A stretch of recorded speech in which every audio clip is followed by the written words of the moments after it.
दोस्तों, तारिक रहमान कल ढाका पहुंचे। तारिक रहमान खालिदा जिया के बेटे हैं और एक्टिंग चेयरमैन हैं बांग्लादेश नेशनलिस्ट पार्टी के।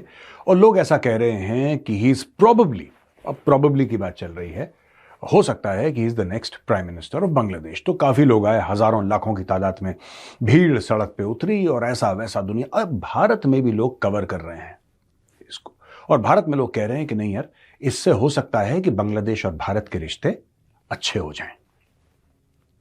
मैं दो तीन बातें आपको बताना चाहता हूं तारिक रहमान के बारे में। कल मैंने बताया था, लेकिन वो कम था because we were dealing with some other stuff, violence etcetera in Bangladesh.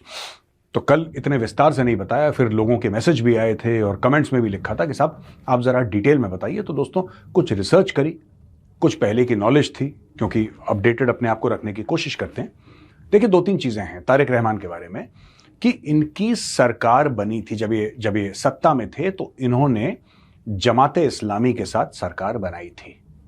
और तारिक रहमान के लिए एंटी इंडिया रेटरिक, यानी कि भारत के खिलाफ बयानबाजी, कोई नई बात नहीं है। तो जो भारत का मीडिया ये कह रहा है कि साहब ये बहुत बड़ा एक फरिश्ता ऊपर से अवतरित हो गया, ऐसा है नहीं, ऐसा है नहीं। इस आदमी का एक पास्ट है और इस आदमी का एक एंटी इंडिया पास्ट है। पहले तो मैं आपको ये बता दूं। अच्छा, आज की तारीख में भारतीय मीडिया को तारिक रहमान इतना अच्छा क्यों लग रहा है? Some sections of the media, इसलिए क्योंकि they are comparing him with Mohammad Yunus. अब इनको लग रहा है कि साहब ये मोहम्मद यूनुस के अगर मुकाबले, मोहम्मद यूनुस के साथ आप कंपेयर क्यों कर रहे हैं? मोहम्मद यूनुस तो जाने वाला है। अगर फरवरी के इलेक्शन के बाद नहीं हुआ तो अगले साल होगा, फिर अगले साल ज्यादा से ज्यादा क्या कर लेगा मोहम्मद यूनुस? इलेक्शन पोस्टपोन करवा देगा, अगर करवा पाता है तो, जिसके चांसेस कम है, लेकिन जान वो पूरी लगा रहा है। तो कल नहीं तो परसों नहीं तो नरसों, कभी ना कभी अगले साल मोहम्मद यूनुस को जाना है और किसी न किसी और को आना है, और वो चुनाव के थ्रू आएगा, ऐसा मेरा मानना है, जो कि बांग्लादेश में होने वाला है। लेकिन तारिक रहमान के पास्ट के बारे में हम बात कर रहे थे। तारिक रहमान का एक हेडक्वार्टर हुआ करता था ढाका में, हवा भवन था उसका नाम, हवा भवन। तो बांग्ला में अगर आप प्रोनाउंस करेंगे, लेकिन हवा भवन उसका हेडक्वार्टर था। और हवा भवन में ये भत्ताखोरी, लोगों से पैसे लेना, बीएनपी के, क्योंकि उनकी मदर प्रधानमंत्री थी, तो टिकट बेचना और टोल प्लाजा से कलेक्शंस करना, गुंडागर्दी करना, ये सारा का सारा तारिक रहमान का काम हुआ करता था। और तारिक रहमान इन सारी की सारी चीजों से वहां पे एक ऑल्टरनेट पावर सेंटर चलाता था हवा भवन से, जो कि प्राइम मिनिस्टर ऑफिस से ज्यादा दूर नहीं था, या प्राइम मिनिस्टर के रेजिडेंस से ज्यादा दूर नहीं था, एक ऑल्टरनेट पावर सेंटर। अब सबको यह बात पता थी कि भाई अगर आप ब्यूरोक्रेट हैं और आप ये चाहते हैं कि आपकी पोस्टिंग हो जाए, क्योंकि आपको लगता है कि किसी और कुर्सी पर बैठकर किसी और पोजीशन पर जाके आप ज्यादा मलाई खा सकते हैं, तो आप जाके तारिक रहमान से मिलते, हवा भवन जाते, एक अपॉइंटमेंट सीख करते, कैश लेकर जाते, वो पैसा लेता और आपका काम करवाता। तो ये सारे के सारी चीजें जो है वो करवाता था वहां पे।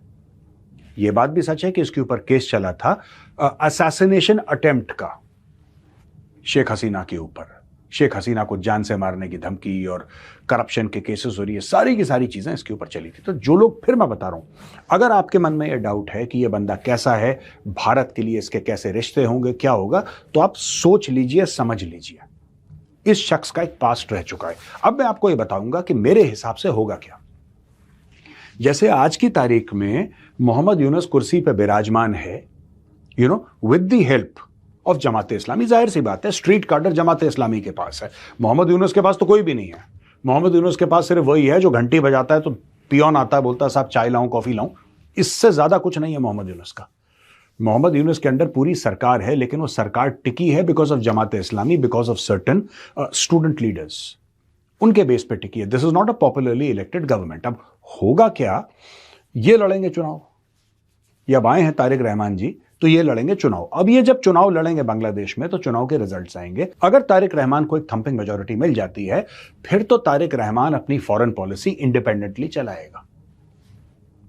अगर तारिक रहमान को थंपिंग मेजॉरिटी नहीं मिलती है और वो हाफ वे मार्क से कम रह जाता है, फिर वो जमाते इस्लामी का ही हाथ पकड़ेगा, उनका साथ लेगा, क्योंकि पहले भी इनका यही रह चुका है ना। जब पिछली बार सरकार इन्होंने बनाई थी तो जमाते इस्लामी के सारे के साथ बनाई थी। That is what they did.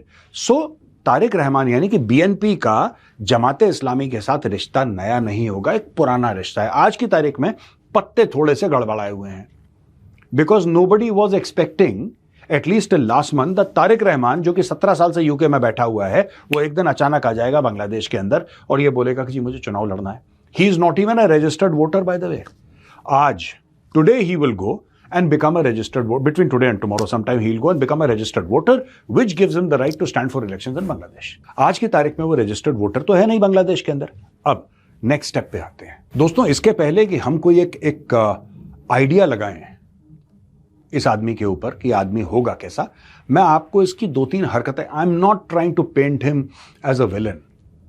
मैं फैक्ट्स एंड फिगर्स पे बात करने वाला आदमी हूं, तो मैं फैक्ट्स एंड फिगर्स की ही बात कर रहा हूं और मेरे सामने मेरा रिसर्च पड़ा हुआ है. साउथ एशिया की biggest arms smuggling cases Hawa Bhavan से हुए, facilitating the 2004 Chittagong weapon shipment for India separatist group ULFA with alleged help from officials and intelligence agencies. तो दोस्तों इन्होंने 2004 में चिटागोंग के थ्रू इन्होंने सप्लाई करे उल्फा को हथियार. Number 1. Number 2, a huge consignment of weapons, 10 trucks full of arms seized at Chittagong in April 2004 were meant only for United Liberation Front of Assam. 10 truck हथियार. तो ऐसा नहीं कि 4-5 AK-47, 10 ट्रक हथियार इन्होंने भेजे थे. इसके अलावा 2004 में एक ग्रेनेड अटैक हुआ था जिसमें शेख हसीना को जान से मारने की कोशिश करी गई थी. The chief of the Harkatul Jihad al Islami Bangladesh terrorist group chief Mufti Abdul Hannan testified in court. उसने कोर्ट में टेस्टिफाई करा था. Allegation of monitored constituency politics, picked candidates, engineered alliances and even sold ministerial portfolios in 2005. तो दोस्तों 84 कम से कम केसेस तारिक रहमान के ऊपर बांग्लादेश के अंदर फाइल हुए थे. धीरे धीरे धीरे वो केसेस खारिज कर दिए गए. पर मैं आपको एक और बात बता दूं, यह बात भी सच है कि जब तारिक रहमान की मदर पावर में थी, जब बीएनपी पावर में था अलॉन्ग विद जमाते इस्लामी, हिंदुओं के ऊपर अटैक, ईसाइयों के ऊपर अटैक, अहमदियों के ऊपर अटैक, ये डेली की कार्रवाई होती थी. डेली की. देखिए ऐसा है ना कि जब आप जमाते इस्लामी के साथ पैक्ट करेंगे, हाथ मिलाएंगे, तो जमाते इस्लामी को क्या चाहिए? जमाते इस्लामी को, कोई भी पॉलिटिकल पार्टी को क्या चाहिए? वो बीएनपी हो, आवामी लीग हो, उनको सिर्फ एक चीज चाहिए कि वो सत्ता में बने रहें, पैसा कमाएं और उनका वर्चस्व कायम रहे. जमाते इस्लामी को क्या चाहिए थ्रू पॉलिटिक्स? जमाते इस्लामी को पैसा नहीं चाहिए. जमाते इस्लामी एक अपना वर्जन ऑफ इस्लाम देखना चाहता है बांग्लादेश में.